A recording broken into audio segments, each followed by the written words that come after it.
Շատ մեծ անհրաժեշտություն էր, դրանով է պայմանավորված, որ ես քանի որ գիտեմ, որ Սրբազանը թեկուզ շատ մեծ այսպես դիմադրություն էր ցույց տալիս հոգեպես եւ անկոտրում էր մնում, բայց քրեակատարողական հիմնարկի պատերում գտնվելու եւ անձի հոգեվիճակի մասին ես իհարկե շատ լավ պատկերացում ունեմ, թե մարդիկ այնտեղ ինչ են զգում, դրա համար շատ ուրախ եմ, որ Սրբազան գոնե իր տան պատերի ներսում կլինի եւ այդ կենցաղային խնդիրները եւ այլն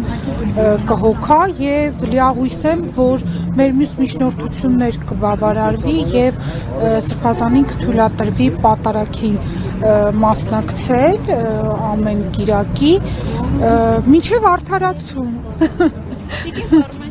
Այս մեղադրանքի համար ըստ էության ընտրվել էր ամենախիստ պատիժը ու 6 ամիսը ինչու է պահանջում դատախազությունը, ինչ է փոխելու։ Նայեք, այդ 6 ամսվա համար մենք արդեն խոսել ենք, որ դատախազության բողոքը մենք դիտարկում ենք ուղղակի ձևական բողոք,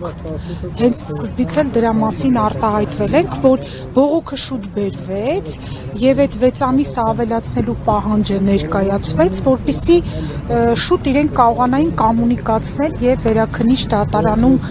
կազմապահովել եւ իհարկե դրանով էր պայմանավորված նաեւ մեր բացառք հայտնելու միջնորդությունները, որ ոչ դատախազությանը, ոչ դատարանների նկատմամբ վստահություն չկա։ Այս որոշումով վերաքննիչ դատարանը առաջընթաց գրանցեց անկեղծորեն, հա, եթե տեսակ դատավորների հրապարակումը, հա, նախագահ դատավորի մի տեսակ այսպես ծանր հրապարակվեց, բայց ես բոլորի շնորհավորում եմ, որ լրիվ չի, որ արդարության զգացողությունը ընդհանրապես կորցրել ենք, ոտնակոխ ենք արել, ինձ ավելի նախընտրելի է այս կազմով, հա, դատարան լինի, քան դատարան, որը որ ունի լավ համբավ, չհագերտավոր այսպես, հա, մշտապես այդ ոչ զգայուն գործերով որոշումներ է կայացնում կամ դատավճիռներ, ու հետո գնա ու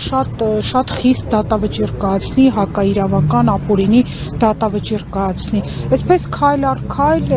գնանք առաջ, փորձենք փրկել արդարադատությունը ու նաև պետությունը։ Ֆարմանյան այստեղից միանգամից կտեղափոխվի Գյումրի, Սրբազանը։ Այո։ Հիմա քրեակատարողական հիմնարկը պիտի իր աշխատանքները հա կազմակերպի, ամեն դեպքում կալանավորել ելք անում քրեակատարողական ծառայությունից, դա ընթացակարգ է